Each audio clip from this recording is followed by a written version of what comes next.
them all in. Now, after we've created a space, you get to do what? Whatever the fuck you want. Play the space, right? Now, we don't create the mismatch. We don't beat a bunch of defenders. They get a one-on-one man tackle. Defense is sitting on the line, ready. Then what do? Then we make a call. Then we call a Fiji. Then we call a play call 1, right? Again, the whole point is to get the defense into a place to create the mismatch, and then we just get to do what we want, okay? If the space is already there, if the mismatch is already there, if Elton's on the wing and the guy guarding him is a scrum half, that's just a Rambo call, straight up. You see that mismatch, that's a Rambo call. If we have a prop guarding Donnie, Rambo call. Just give it to Donnie Rambo. That's the mismatch. We've already created the mismatch. When you create the mismatch, then we back each other and we just go, right? Does that make sense? Yes. I'd say that's just the habit of the people on the outside. You have the most time because the ball's away. That's your moment to like look up, see all the hard work that's happened, and then just like express that to the rest of the group. So if that group did a great job, they did a Fiji call, got the whole defense condensed over there, spaces for me now.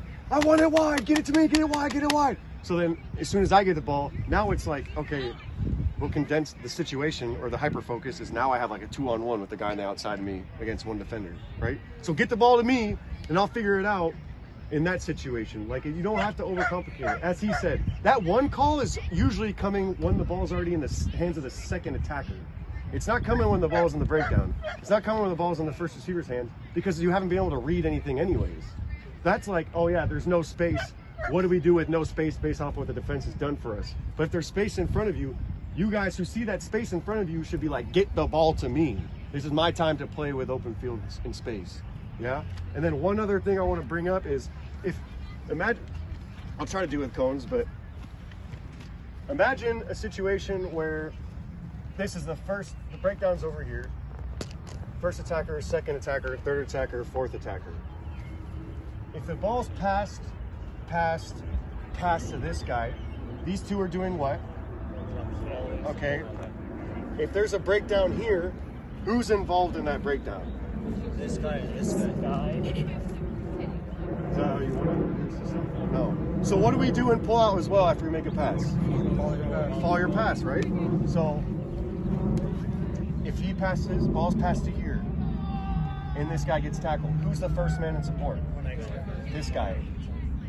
And then who should it be? The 9, the second guy. Why? So we still have the two people here, right? It's a way to like make less confusion, because now if we don't dictate who's most likely to go to the breakdown, guess what? Now this guy comes here. Oh shit, actually this guy's already here. Now it's like, oh, okay, now you pass me the ball, I'm flat-footed, have to dish it because I'm not a threat, and now the defense has all come across and crush this down. Compared to like, okay, I make those pass, boom, he gets tackled there. Now, if anything, if we committed this guy, ball can be out quick to two people hitting on. So the only reason why I say that is because I notice you guys quite often, ball got here, these guys were all confused about what's happening. So now if I'm a defense, I'm like, they ain't got shit over here. One guy can almost play 2 here. 2 definitely can kind of play that area. And the rest of my defense is here, and you got these guys who have to do what? Come all the way back to get into position. So now you have no threat whatsoever. Compared to like, okay, if he does get tackled here, sit situation, still off the back foot, but we have one more guy who can attack. He's got a one-on-one situation, and in that time, this breakdown happens here. All of these guys should be set up on the other side. Yeah, so like, try to use the whole width, try to use the whole space, because then it comes down to who's willing to work harder, kind of in that situation. But,